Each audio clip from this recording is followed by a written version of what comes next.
Welcome to Blooming Butterfly with your guest host, Kabelo, Frat Packer, Moremi. Ntate Tusowadi podcast.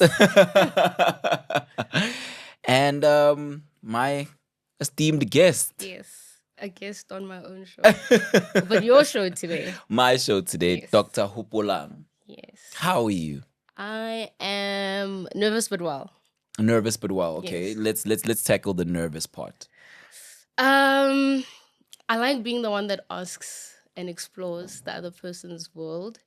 I think a lot of people don't know this about me, but I'm actually very shy and reserved. I'm extroverted in my comfort Okay.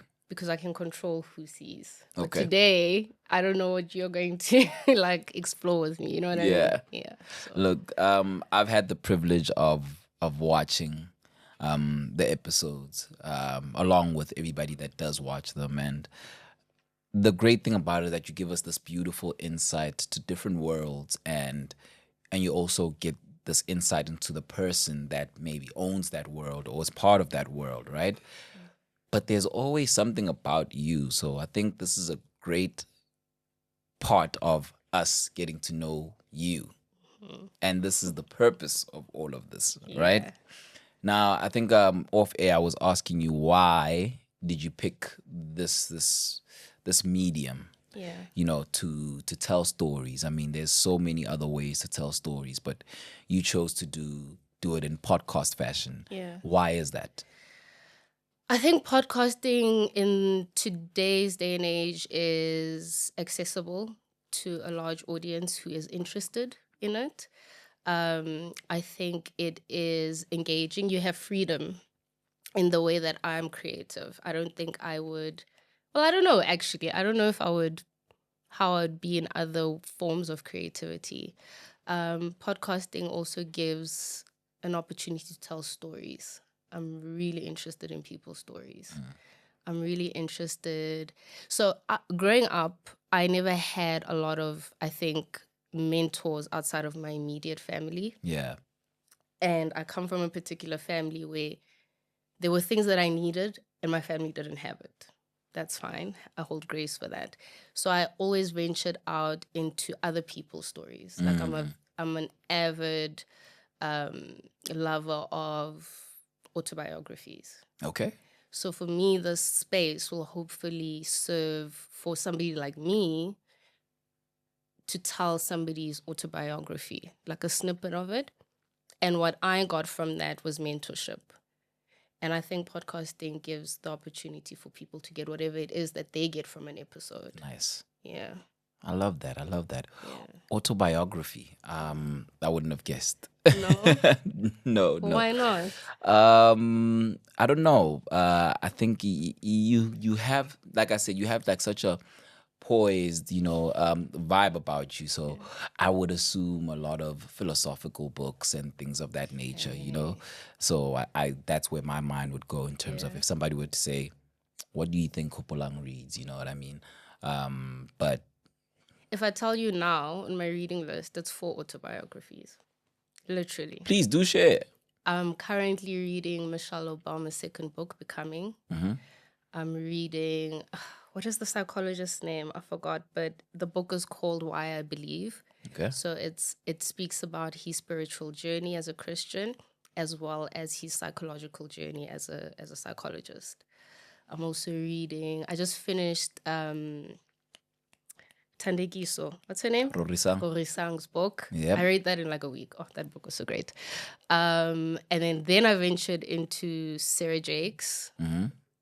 And I'm reading her husband's book as well, Wholeness. So all autobiographies, all people's journeys. I think it's also what like got me into psychology.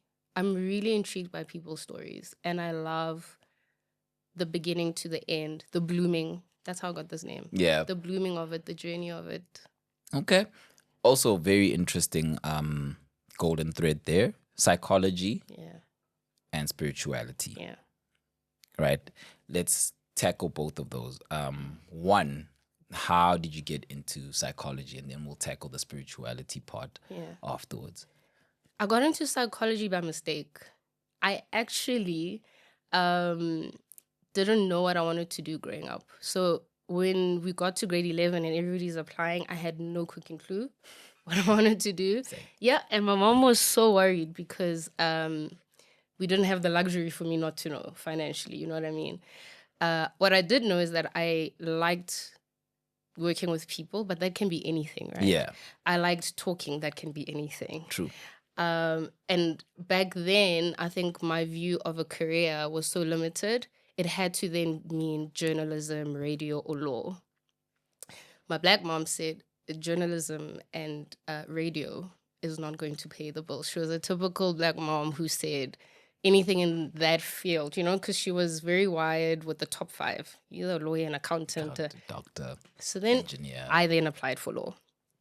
And I got accepted. And then in matric, no. When I went for registration, that very year, as I'm registering, the lady says to me, we've raised the point system.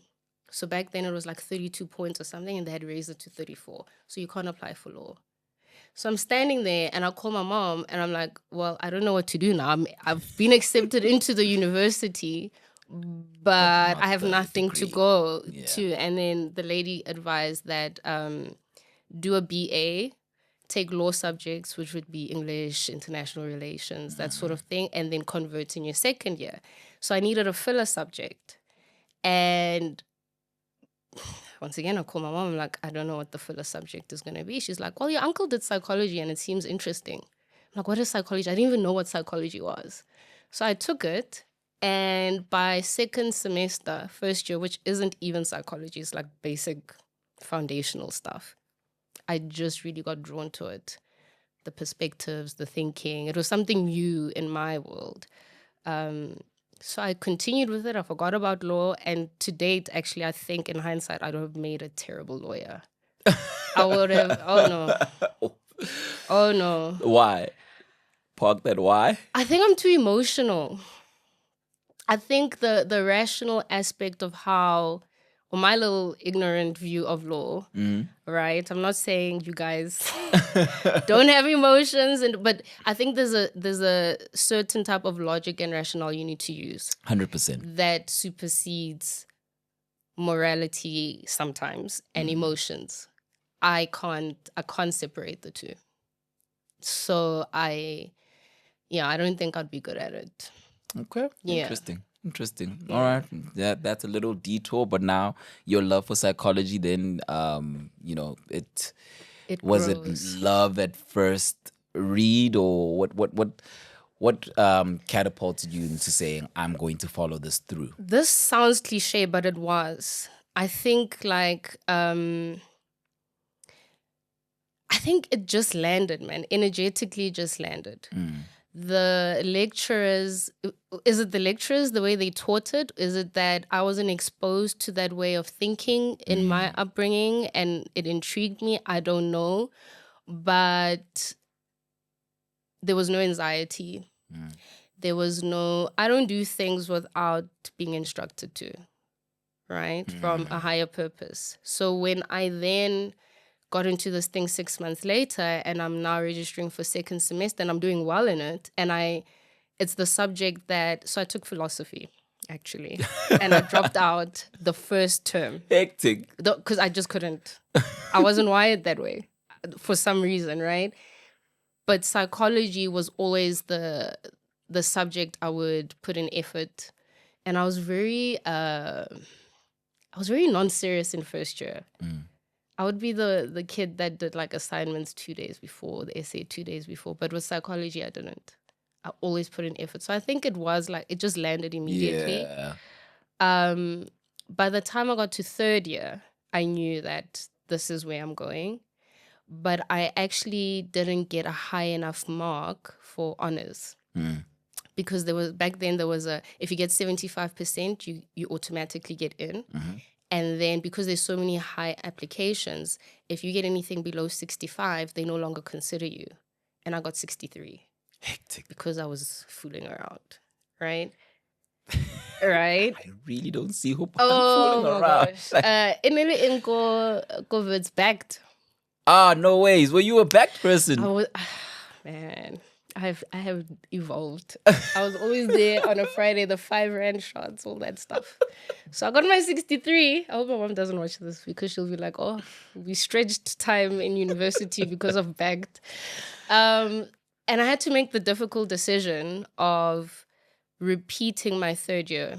It was either I was going to graduate with my friends and they went on to work, or I was going to then be the oldest one in my class and repeat the same subjects and Definitely upgrade wouldn't my be the marks. oldest one. At some point I was, because remember, people from second year are coming now and you're doing third year again.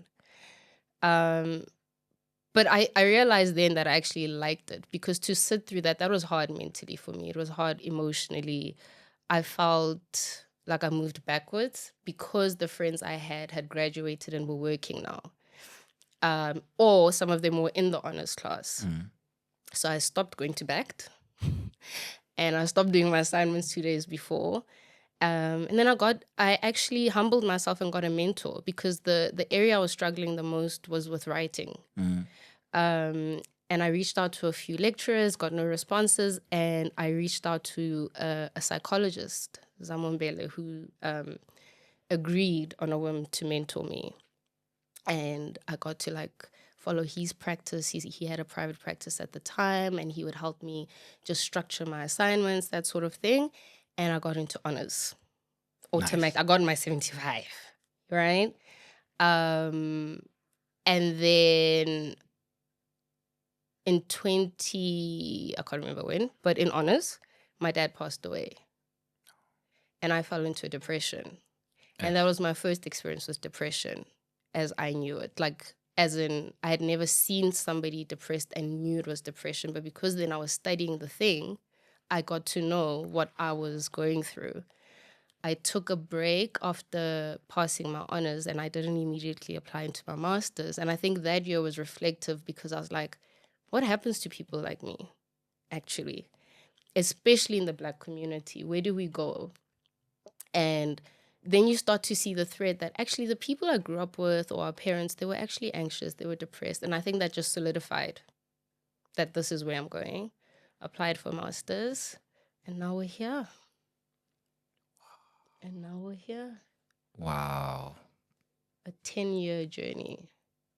Yo, I didn't know it would take that turn, because now there's also other nuggets that you've unraveled. Yeah. You know what I mean?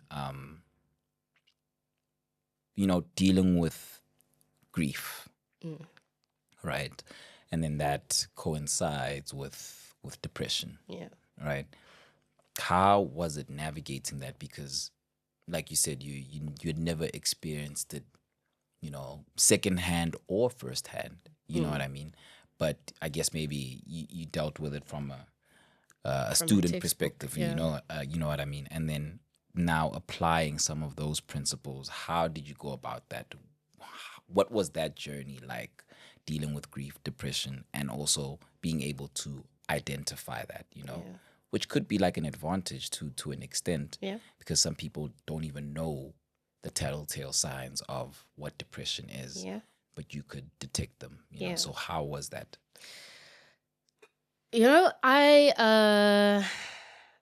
And we'll get into the spirituality, right? But I think it forms a very big part of how I navigate life in general.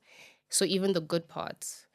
What I mean by that is, I was so blessed enough that before my dad passed away, I had already gotten a psychologist, because to get into masters, it's one of the criteria that they look for, that have you been in your own personal therapy? Oh.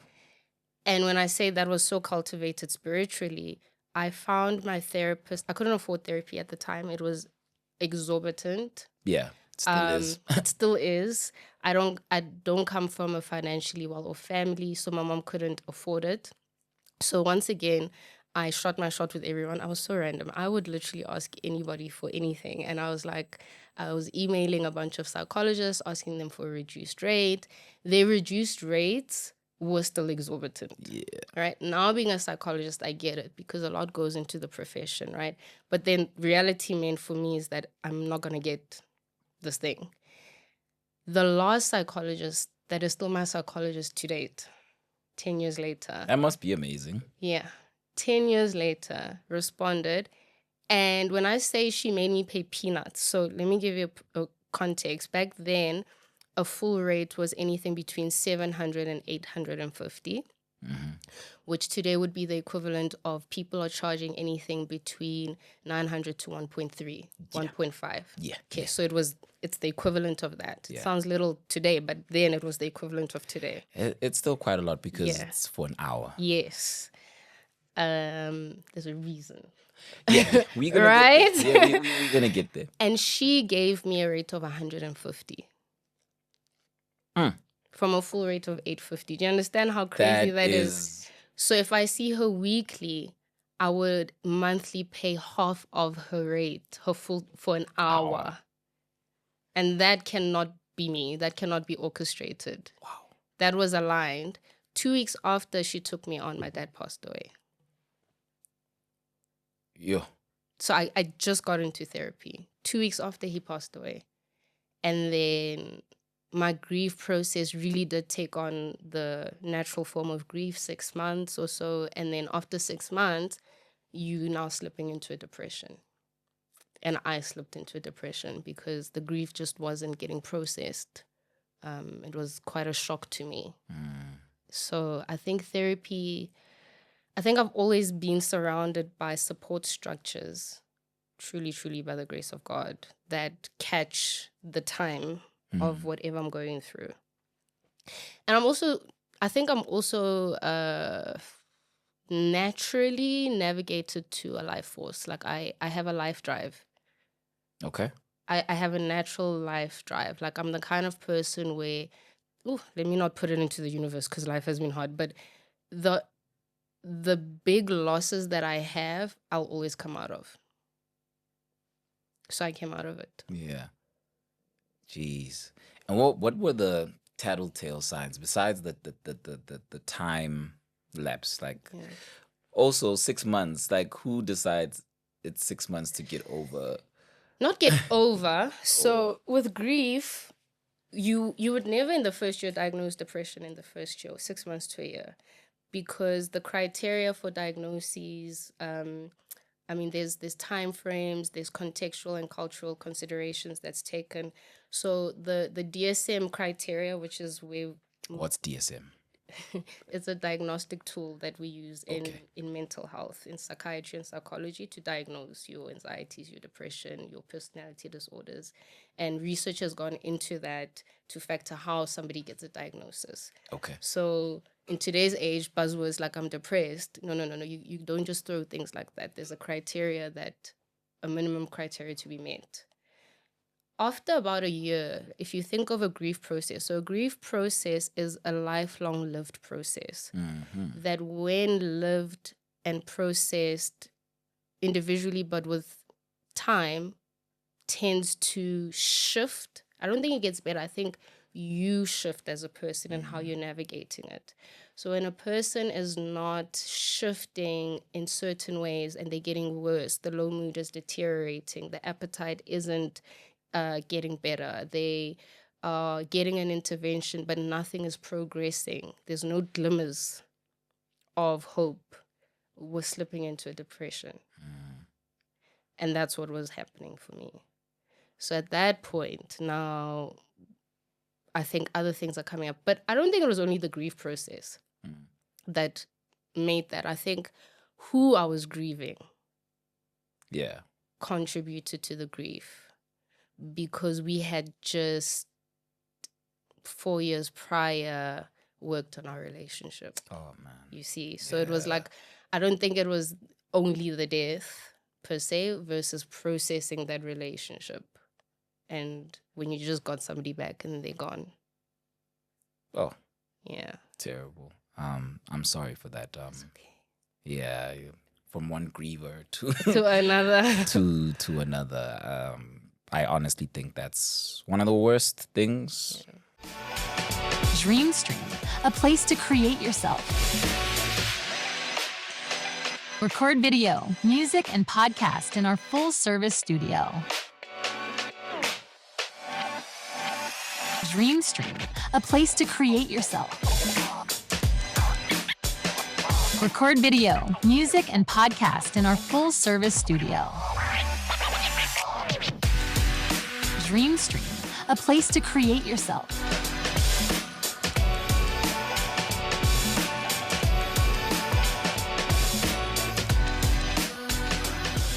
One can face, you know. Is it?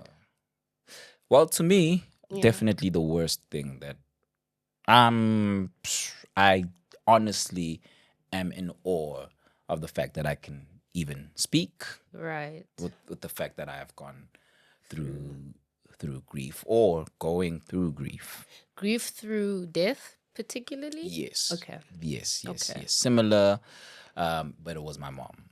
Okay. Yeah.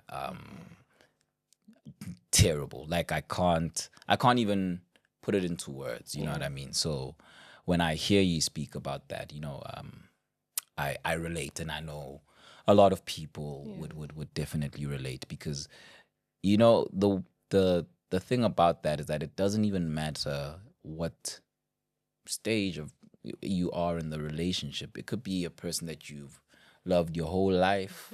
It could be a person that you had just, you know, from a parent perspective, that you had just met, but that, you know, godly connection, because they brought you into this world. It's you can't even put it into words. So losing them is, it's something else. It's displacing. Yeah. I think that's the Yeah. best adjective I have for that. I felt displaced. Yeah. You know what I mean? Sometimes still, you know, and then That's why it's lifelong, right? It's lifelong. So yeah, but I digress. I was saying just like you know, you being able to detect that, and the divine intervention of, you know, having found your psychologist at the time, you know, and then now, when did you muster up the strength to go, okay, cool, back into masters? And A year later. a year later. So what was it? 2014 was honors. 2015, I took the gap year. So I soldiered through honors in that grief process. In fact, I think psychology really, when you ask me how did I navigate my grief, I threw myself into the field. Those textbooks, my lecturers, and in honors, you're now getting into actual, what I say is psychology a little bit. So I think that was also like my secondary therapy. As I'm reading chapters, I'm reading about me, as you know. So it helped me process that. But by the end of the year, I was actually so exhausted that I took a gap year, which was hard. It felt like a backtrack. Yeah. Because often you go straight into the masters. Because you can't, in my field, you can't practice without a master's. So then again, you know, it felt like, what it felt like in third year. People are progressing, you're going back. And I went into a marketing field. No background, no training in that. And I did admin for an agency, a marketing agency, earned peanuts at the time. But that job and that year, I think, saved my life. Because I had something of a community. I still have like a best friend from that job. I got to get a mental break from the psychology thing. I got a taste of the real world and a job per se in a because when you in psychology, you're very unlikely to start in corporate. True. So I got that I would have never gotten. And I got to grapple with, do I actually want this thing or not? Because applying for masters is actually so intense. You get about, on average, 500, 600 applications, and institutions will take anything between 6 to 12 people. So your chances of getting in are also like minute. So I had to think, Jorge, is this really what you want to go through? And then I applied and I got in. And I've just never looked back. Sheesh. I've never looked back. And then you went on to do your PhD as well. Yeah, but that was years later. You take a break. I think you do it in snippets. Like, kudos to people who do it full on. I think you need time to process this thing. Yeah. Like, you're dealing with intense life. Yeah. You know what I mean? Yeah, because life is Whilst- intense. It's intense whilst doing your own life. Yeah. I do not know how people, if any, have gone from first year all the way to PhD. And some psychologists don't even, unless they're in academia, don't do PhD because you don't need it. You just need a master's.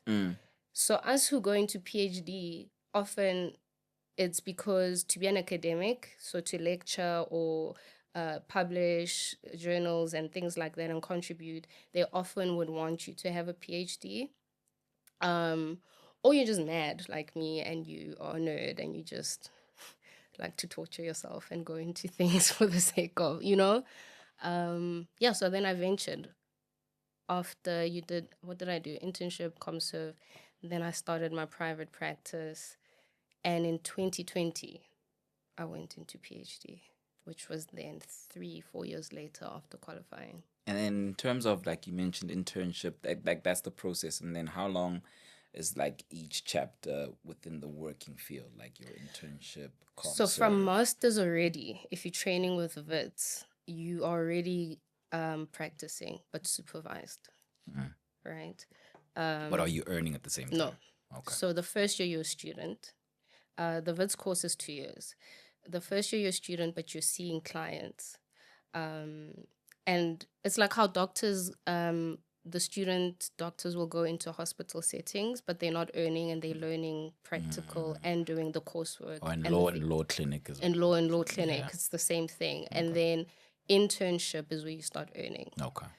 So from internship, we can start saying, I count from masters because I'm actually doing therapy. I'm just supervising. Internship, I'm still supervising. ComServe, I'm still supervised, but I'm actually seeing clients. Yeah. So I count from then. But actually where you get registered with the HPCSA and the board is after your community service. And that's where they start counting your work experience. Okay. Yeah.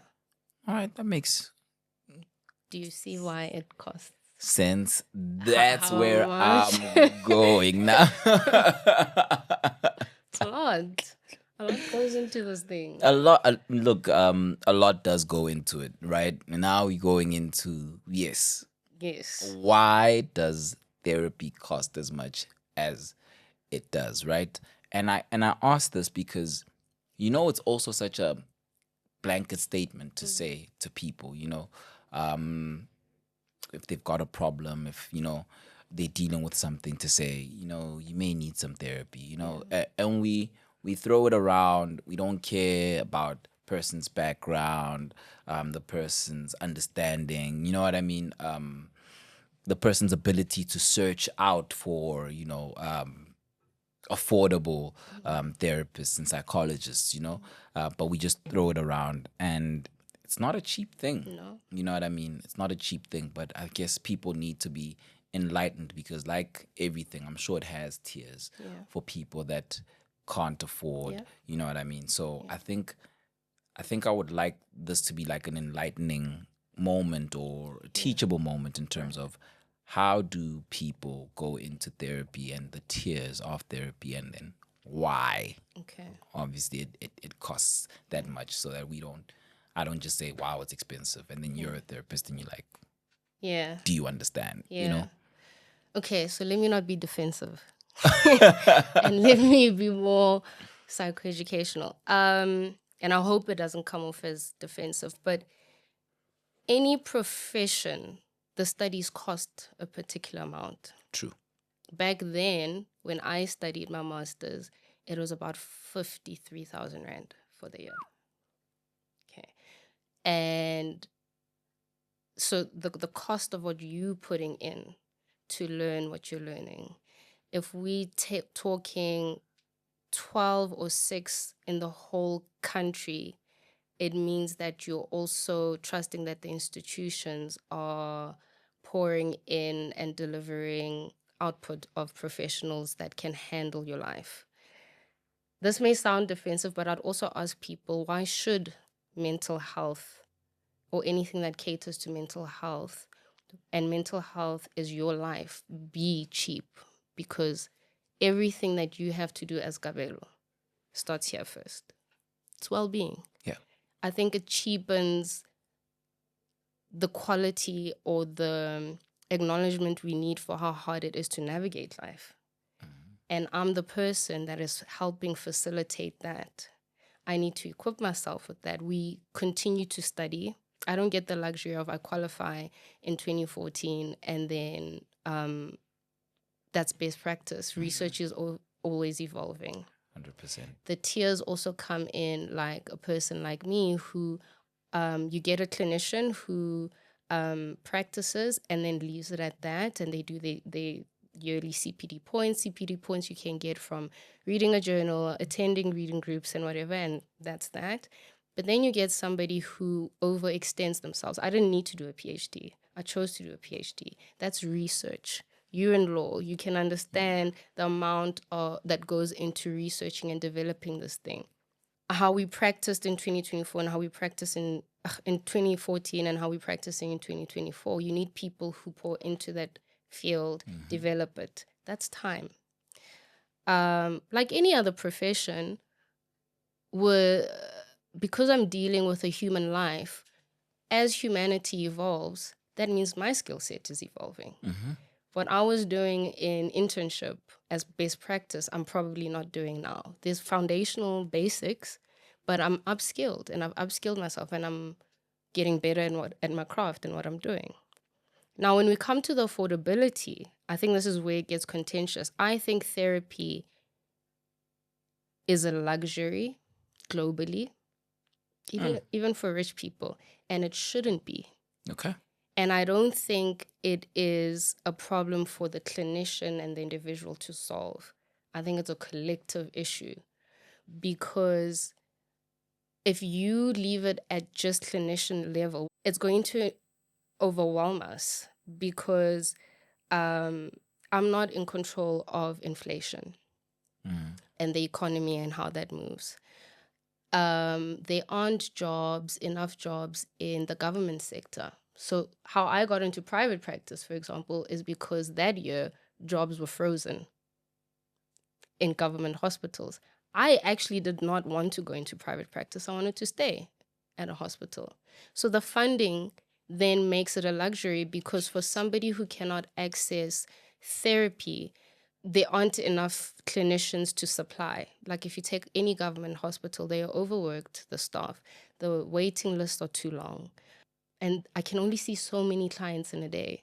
So from a resource point of view, I think that's not an individual problem. I can't individually fix that. How many reduced rates can I give before my personal life and the family I have to feed starts to get impacted? Right? I think we forget that in helping professions, that there are individuals behind that also have families.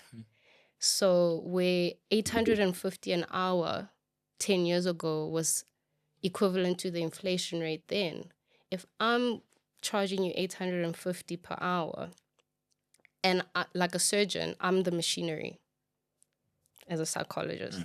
I can't see 10 patients. I'm going to burn out. I'm going to give you subpar assistance. Yeah. So at 850 an hour in today's age, what am I providing at home? How am I paying school fees? Where 3-year-old school fees right now is like 50 grand. And then there's the argument of, why does a child need to go there? Because why do you want the best for your child and I can't? Yeah. Do you see how complicated it is? Sorry, I just, when you said 3-year-old and 50 grand, and I said, oh my word. Yeah. Yeah. It's insane. If we forget kids, if we talk groceries. Yeah. For a household of 4, a household of 1, how much is it per month for the basics? At this point, we're all eating basics now because it's insane. Yeah. And I think there's also there can tend to be a bit of entitlement that if you're in a helping profession, it must be free. And I think there's very little acknowledgement for how many other hours and inputs that clinicians put in. Like, for example, a lot of us give reduced rates. Per year, I have a number of clients that I would serve at a reduced rate. Some not even pro bono. I think that there's a lot of clinicians who give their time to like group settings, so group therapy in a South African context, how to actually reach a lot of people. Universities like UJ and Wits have free clinics where we were then trained and you receiving therapy that way. So I think we're trying, but I think there's an unfair narrow lens that it must be at an individual level versus top down. I hear you. I think top down would be very helpful. For them, it's free because it's subsidized by government. So we'd be reaching more people. That's why I say we need a top down approach, because right now we're working bottom up, and that's not helpful. That's hectic. What is the way of communicating this to to the top, or is I mean, there's different boards. People are on like our medical board, the HPCSA. I think there's a lot of I think it's like any industry that's trying to drive change in their field and they understand it. And I don't know the nitty-gritty of why we're not shifting. You know, why there's I don't know if it's resistance. I don't know if it's corruption. I don't know if it's only political. I don't know. Do you get what I mean? I think the problem is so broad.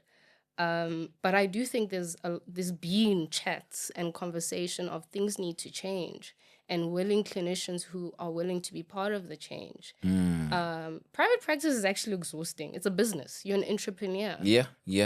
From the jump. I would not have chosen that. It's scary. Like, I would rather go into the comfort of a salary for a little while. Yeah. Right? So it looks luxurious, but it's not. I don't have a stable income month to month. I don't know. I'm literally an entrepreneur. Yeah. Do you get what I mean? So most people wouldn't choose that route. I don't think it's us being money driven versus it's just the way it is right now. Oof. Tricky. Very tricky.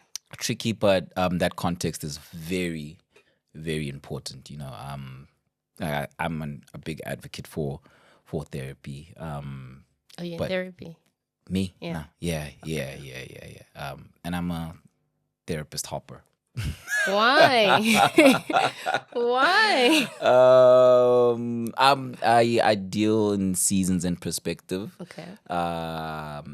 It's not a bad thing. I'm just curious. Yeah. So, you know, for a while, you know, I wanted the perspective of a middle-aged white woman.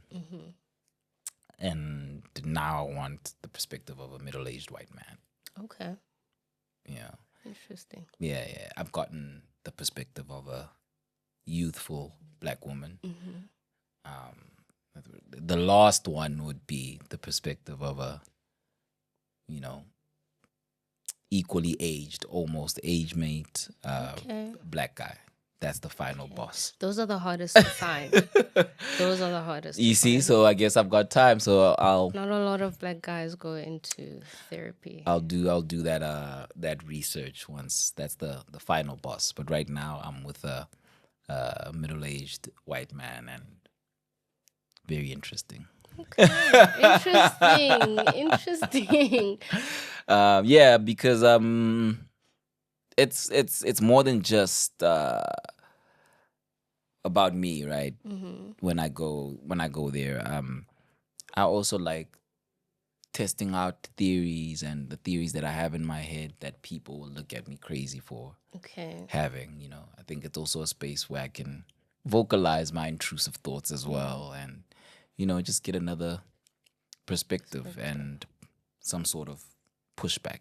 Yeah. You know, and that's why I'm at where I'm at right now. But we digress. It's not about me. Yes. Now, we've spoken about the psychology, now the spirituality. You know, and I guess I've got a bit of insight in terms of, you know, just a glimpse of your spiritual journey. You know what I mean? We joked about the person you met. You know, the person I met a couple of years ago, just before COVID, actually. Yeah. And we were at a festival, and I think I was introducing you to someone, or that's what it was. I'm so embarrassed about that moment. Oh my gosh. Okay. and I said, "This is Hopolang," and Yeah. then I just got this stare, like Oh just God. just a quick glance, like Askies. boom. No, no, no, Askies. no. All good, all good. And I appreciate that you did that. You know what I mean? It's a point of correction, and people should be corrected if they're wrong. And Yeah. I was wrong in that moment. You know what I mean? And you had said that's not your name Yeah. anymore at the time At the time, yeah. because you had another spiritual name, if I could call it that. Yeah. You know, pardon me, I'm not well versed. No, no, no. You know what I mean? So, No. but take us through that journey, and ultimately where you are now. Now. Ooh, mdim. That's So let me just start from the beginning, right? So I grew up in a very spiritual Christian-led home. okay. From grandparents, from both sides, maternal and paternal. It's always been the thread. It's still the thread. However, my lineage has gone through its own shifts where elders had Christianity with traditional practices. Okay. And at some point, my maternal grandmother decided to veer off and just focus purely on church and Christianity without cultural. So it stopped for a while. So my mom comes from a background where briefly in her upbringing, there was traditional practices. And then throughout adulthood, no longer. And then she reintroduced it back. So her own spiritual journey. So I then get birthed where there's Christianity and traditional practices. Then as a kid, man, I've always been spiritual. I was the little kid that's always been drawn to God in age-appropriate ways, in my own way, according to even family stories. Like I was always that kid. And I remember getting to teenagehood and veering off from my mom's practices. Like I wanted at 15 to leave her church. I no longer felt spiritually connected. It was actually a big fight in the home. There was a family meeting, Hectic. where they were like, Hopolang thinks she knows now she's a woman. What is going on? And I give that background because I think a lot of people who, like you before COVID, they knew my journey back then are going to be like, and now she's changed. I've always followed God's instruction. I've always had a relationship with God. And the reason I could argue even with my elders is because I will never do something if it's not God-led, instructed, or ordained, even if it veers off from the human perspective, because that's not what I'm here for, right? And I'll do it to the understanding that I have according to what the Spirit is telling me, the Holy Spirit, right? So then I leave the church in my teenagehood, and then I return years later, and I don't do the traditional practices between 15 till I think like 20. Somewhere at age 20, I come back to traditional practices and I join my mom again. And my brother, in his 20s, we have a 9-year gap. He's older. Even till today, just permanently never did traditional practices. So I also had an example of what that looks like. And I gravitated towards that. And then I came back. Up until 2017, I started not experiencing, because those things were always there. I started experiencing where in traditional terms you would classify as a calling to become a traditional healer. Biblical terms, it would be what I call today how the Holy Spirit manifests itself, the gifts of the Spirit. So I think your lens and perspective will determine how you practice those gifts, right? And I believe we're all called here and have gifts, but they manifest or show themselves in different ways. There are people who are led to be evangelists and spread the gospel. There are people, we're all disciples, and then there are people who are able to do dream interpretations, and so and so and so. I, at the time, felt led to do it both church and spiritual. And those two things, I mean, if you speak to traditional healers, will say one doesn't trump the other. It's intertwined. If you go from just a Christian pure church, they'll argue something different. Okay, mine is not to argue. I'm just telling you where I am, right? Then in 2019, I then went through the full traditional Twasa process journey, and I became a sangoma and a prophet. And I practiced all the way up to, if it's 2024 now, I would say 2022. I'm practicing. In fact, it actually infiltrated in my clinical practice. People would actually seek me out because I'm a traditional healer and a psychologist, because I could, understand the world. 2022, I had a personal encounter spiritually that no longer aligned. I had very negative experiences, and I also felt pulled away from the traditional stuff. I continued in that way of being and belief system until last year, where it just no longer felt aligned personally to my journey. It just no longer, as I grew spiritually, I feel more inclined to doing away with traditional practices. And I went through a respectful, I feel, instruction from God on how to detach myself and undo that process. And when people then ask me, so what happened to your gift? They're there because I was always given a gift by God. It doesn't go away. The gift just gets used differently depending on the lens, right? I still dream. I still have prophetic gifts. I still have manifestations from God in a particular lens. So mid last year, I completely detached myself, and I went through a whole spiritual process of undoing that. And now it's me, God, my relationship, the Bible, and the church. And I feel at peace with that. I feel that's where I'm aligned. And my life looks different, actually. Dreamstream, a place to create yourself. Record video, music, and podcast in our full-service studio. Dreamstream, a place to create yourself. Record video, music, and podcast in our full-service studio. Dreamstream, a place to create yourself.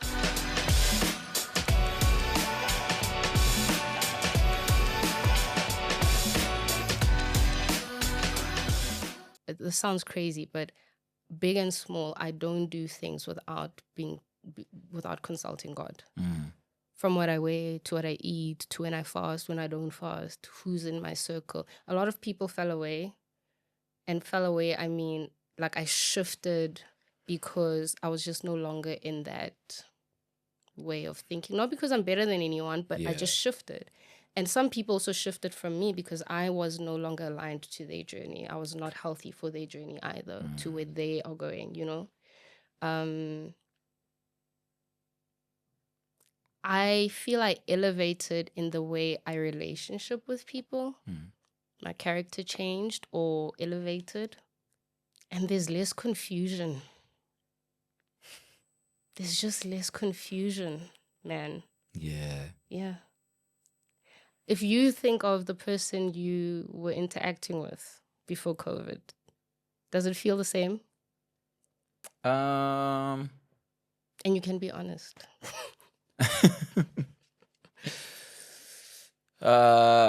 Wow. There's still the root stays the same, right? For me, because it wasn't like a long-lived experience, you know what I mean? It wasn't extended. Maybe if I'd met your energy, maybe negatively, maybe it would have been a different conversation, you know what I mean? But, I didn't meet it negatively, and I think that in turn, let you. That's so interesting to me, that, because I feel I was so chaotic. I think my 20s was so chaotic. And when people don't realize that, that is very surprising to me, because I always anticipate that somebody would have experienced me in a very chaotic, toxic, ungrounded way, because that's what it felt like. Wow. That's what it felt. And even in hindsight, that's what it feels like. Wow. Like I said, that's never what I've seen. I think even from how I experienced you in varsity, you've always had, you know what I mean? Really? Like I've never seen the glimpse of you know what I mean. You present very well, you know, like even amongst the people that you'll be hanging with, because I think I met you as the bench squad, right? Yeah. Oh my gosh. Give us Splash and everybody. Oh. Yes. But even there, that everything that you're telling me is like, what? You know what I mean? And I Like suppose different people have different experiences. You know what I mean? I think there are people who would tell a different story, and I would appreciate their experience of me. I'm no longer defensive about it. I think it's true. I think I've also, because I lived my life. No, if I'm being honest, I've become more accountable. Yeah. Actually, Yeah. I've really become more accountable. So I also know that this Kabelo, he's right. He experienced this one, but somebody else experienced chaos and toxicity that is just Hectic. Wow. Well, privileged not to have yes. experienced that. I'm glad not to have, but I'm also glad that you feel more grounded, more at peace, accountable, still very spiritually connected. You know what I mean? And that's a beautiful thing. And I think also this journey that you're on in terms of this platform as well is just something quite amazing, because it does shed light on a lot of worlds, right? And that brings me back full circle then to the platform that you have, and choosing the stories to tell. How do you go about that? What draws you to people sitting in the seat that you're occupying right now? So if I tell you how this podcast came about, this might really bore some people, because it'll always go back to God. But that's just who I am. If you want to know, Let's go. I'm just going to be authentic about it. Yeah. So I was the 9-year-old child, or even the 7-year-old child watching Bo Felicia Mabuza. Shout out. Right? Shout out to right? And Bo Oprah and some things. And I would always say to my mom, I'm going to do that one day. Oh, that's so cool. I was always watching those kinds of shows at a young age. And I don't know that a 7-year-old and a 9-year-old should be listening to. You get what I mean? Yeah. But I was drawn to that. Fast track to, I remember this so distinctively in LO class. At 15, the LO teacher was doing a career lesson, and she was asking us all what we're wanting to do. And she got to me, I was probably like second last. And I said, ma'am, I am probably going to be the next Oprah, because when I speak, people listen. And like the class went dead quiet. And I still don't know whether they were dead quiet because they were like, that's arrogant, or I don't know what that was, right? But it was such a powerful moment. And now when I'm looking back and I say to you, I don't know what I wanted to do in grade 11, but I knew I wanted to speak, I wanted to work with people. It sort of links that it's always been there, right? It just was always going to be whatever platform it was going to be, whether that is a TV host show for whatever. Now there's a podcast. And then you fast forward to wanting to start a podcast 5 years ago, but struggling with imposter syndrome. I'm a very anxious person, and I struggled, and I work through imposter syndrome. Okay. And the more I shift in elevation in career and field and just humanity, the more I work through imposter syndrome. But because I have such a strong conviction to, you need to do these things because there's a purpose behind why you're here on earth, and this is the purpose, I work through the imposter syndrome and do it.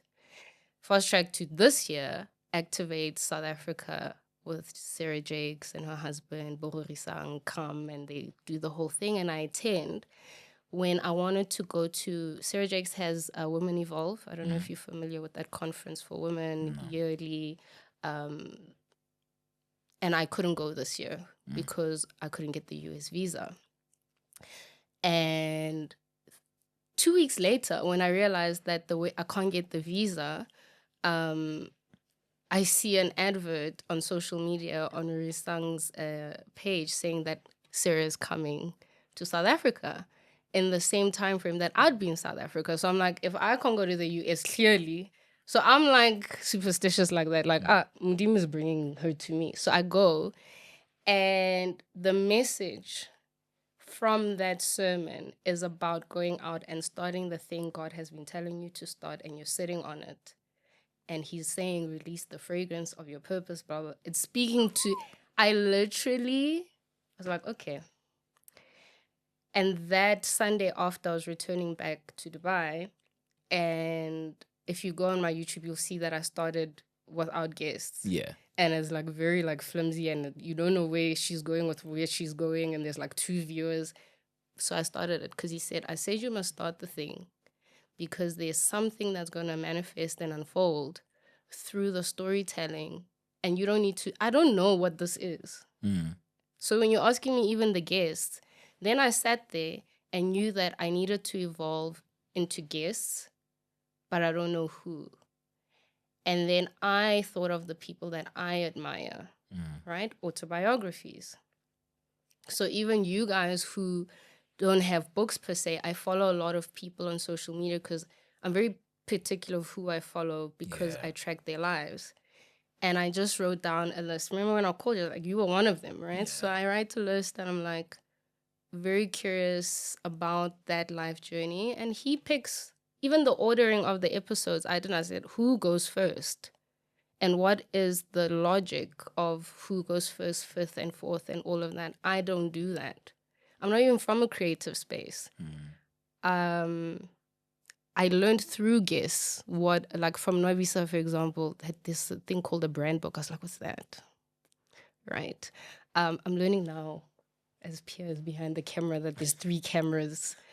I follow podcasts, I watch shows, and I see that. So I even learned how to interview or ask questions from you guys. So I think even the guests are, I ask God, what is it that you want the select few that are drawn to watching this thing to hear? Wow. For this season.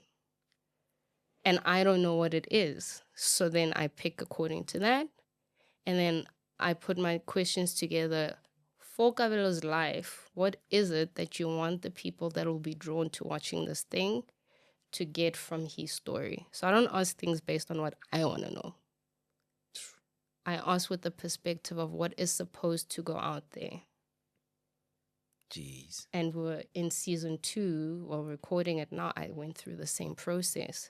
And then you shoot your shot, people say no, and you're like, okay, whatever, that's not the time or the place, or maybe I heard it wrong. Yeah. And it curates itself. Beautiful. Yeah. That's amazing. Yeah. Chills. proper chills. How do you find yourself in Dubai? I think that's my parting one. Yeah. Like, how do you find yourself in Dubai? Man, Dubai found me. The cliche. Because I've always wanted to immigrate. So... Jeez, why? I've always wanted to immigrate. Like, in matric, because I didn't know what I wanted to do, and I did law because that's what you do. You speak, and you don't know what law is. My aunt, who's been in the US now for years, said, well, if you don't know, I can get you a job at Disney World or Disneyland, and you can do a gap year. And my mom was like, OC, no. Shout out to black moms. You know what I mean? She was like, no, sweetheart, that's for the other people. We go to school, we pass, and we work because we don't have the luxury. So I couldn't. So I've always been overseas curious. Yeah. And then when I wanted to do my master's, I wanted to do it in the UK. I applied, then I chickened out. I just wasn't ready. It's such a scary thing to do, right? And then in 2022, I applied to New Zealand. I got the job. And last minute I pulled out. I was like, I don't know, something just didn't feel aligned. And then my friends were planning a girls' trip, and they were like, we're going to Dubai, are you interested? And I was going through a rough patch personally at the time. I was like, why not invest in myself and do something nice for myself? I don't know anything about Dubai. Everything I knew about Dubai was very bad. Like from social media. It was like, whatever you're imagining, that's all I knew about it. Yeah. I had very limited knowledge about it. It wasn't even on my travel list. Went for the sake of it. And I actually liked it. It surprised me. It has some similarities to home. It's a direct flight, 8 hours. I can leave today and get there today. I like that it has a collectivist way of operating, but because there's so many expats there, it also has the balance of an individualistic. So you're not confounded to their traditional way, but because they're traditional, I then, as a Black person who is collectivist and individual, get to go there and still be. It's not a bad place to be. You meet a lot of different people. But you need to be grounded and know who you are, because you can get lost in everything else. And I think it found me at an age where I'm grounded. If I moved to Dubai 5 years ago, I would have gotten lost in what I see a lot of people getting lost. And it actually gave me an appreciation for home. Nice. Yeah. Nice. Does that answer your question? It does. Yeah. It does. Blooming butterfly. Yeah. And thank you. Thank you for having me speak to you. This was very therapeutic, actually. Yeah. For me. Okay. Yeah.